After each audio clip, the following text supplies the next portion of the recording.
आगे बढ़ेंगे। अगली बड़ी खबर बिहार से है। बिहार के दरभंगा में मुकेश सहनी के पिता जीतन सहनी की हत्या जिस तरीके से हो गई, उसको लेकर अब राजनीति तो गरमा ही रही है, लेकिन साथ ही साथ पुलिस की जांच में हुआ है एक बड़ा खुलासा भी।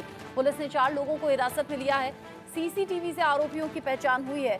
जीतन सहनी ने कुछ पैसे उधार दिए थे और पैसे के बदले बाइक गिरवी रखी थी, जो जानकारी अभी तक ही है। बाइक लेने के लिए ही देर रात ये चारों आरोपी पहुंचे मुकेश सहनी के पिता जीतन सहनी के घर पर, और उसी दौरान कुछ झड़प हो गई, जिसके बाद में जीतन सहनी की धारदार हथियार से हत्या कर दी गई। जानकारी ऐसी कि मुकेश सहनी के पिता जो हैं वो जीतन सहनी, उन्होंने कुछ रुपए उधार दिए थे, लेकिन साथ ही साथ बदले में जो बाइक थी इन आरोपियों की वो गिरवी रखी थी। अब वही बाइक को लेने के लिए ये 4 आरोपी घर में दाखिल हुए, जो जानकारी मिल रही है। सीसीटीवी फुटेज से ये जानकारी सामने आई है। आरोपियों ने धारदार हथियार से जीतन सहनी की हत्या की और फिर वहां से फरार हो गए थे। कुछ लूट नहीं हुई थी, क्योंकि शुरुआत में कहा गया लूट के इरादे से बदमाश दाखिल हुए, उनके जरिए लूटपाट की गई और फिर वहां से फरार हो गए, लेकिन लूटा कुछ नहीं गया और घर से किसी भी तरह की लूट नहीं हुई। लेकिन हाँ, कुछ टेबल पर ग्लासेस और कुछ पेपर्स यहाँ वहाँ बिखरे हुए थे, जिसके बाद पुलिस को शक हुआ कि हो सकता है कि कोई जानकार घर के अंदर आया हो, और हुआ कुछ ऐसा ही। रितेश इस खबर को लेकर ज्यादा अपडेट के साथ जुड़ गए हैं। रितेश, ये जानकार थे जो 4 लोग जिन्हें हिरासत में लिया गया है, और जानकारी यानी कि पैसे जो उधार लिए थे उसी के चलते घर में गए थे।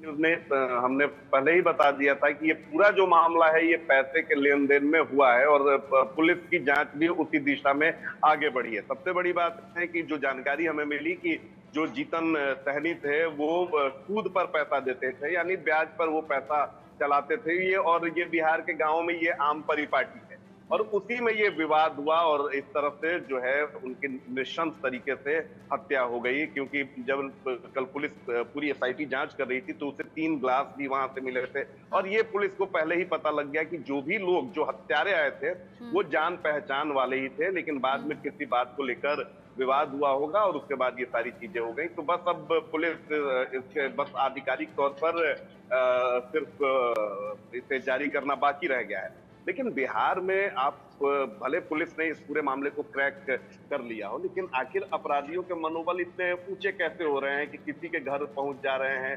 धारदार हथियार लेकर पहुंच रहे हैं, हत्या कर दे रहे हैं। तो इसके पीछे की वजह यह है कि अब बिहार में पुलिस का खौफ अपराधियों में बिल्कुल नहीं रहा है।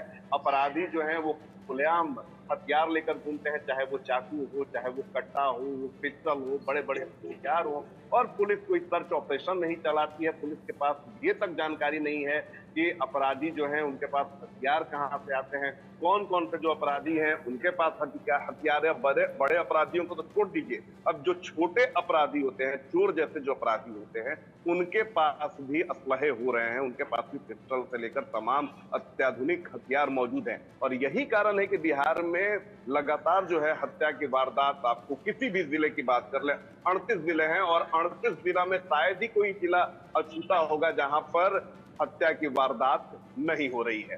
तो चलिए, पुलिस अपनी पीठ थपथपा रही है कि उसने इस पूरे मामले का उद्भेदन कर लिया है और बस अब बहुत जल्दी खुलासा करने वाली है।